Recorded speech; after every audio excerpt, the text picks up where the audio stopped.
సుమతి శతకంలో చెప్పినట్టు మనందరం ఏమనుకుంటామంటే అంటే బలవంతమైన సర్పం కూడా చలిచీమల చేత చిక్కి చచ్చిపోద్ది అంటారు.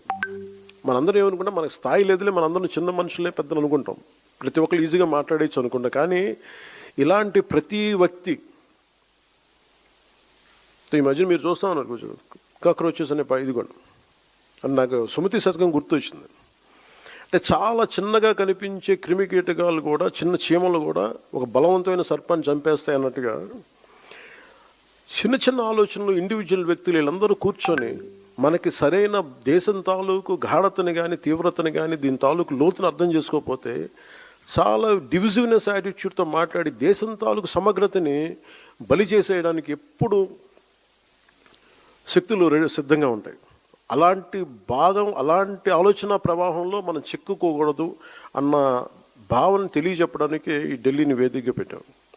అయితే చాలా కోట్ల మంది చిన్న చిన్న ఆలోచనల వ్యక్తులు కూడా కలిస్తే అది మంచి కావచ్చు చెడు కావచ్చు చాలా బలమైన ప్రభావాన్ని సృష్టించగలరు. అందుకని ఈ విభజనవాదాన్ని సృష్టిస్తున్నారు. లేదంటే ఇలాంటి పరిస్థితుల్లో మనం దాంట్లో భాగస్వామ్యం కాకూడదు, దాంట్లో మనం ఎంత ఎదురెడ్డి పోరాడాలని చెప్పడానికి దీని తాలూకు ముఖ్యాంశం. మరిన్ని ట్రెండింగ్ వీడియోల కోసం న్యూస్ 18 తెలుగు యూట్యూబ్ ఛానల్ను సబ్స్క్రైబ్ చేసుకోండి.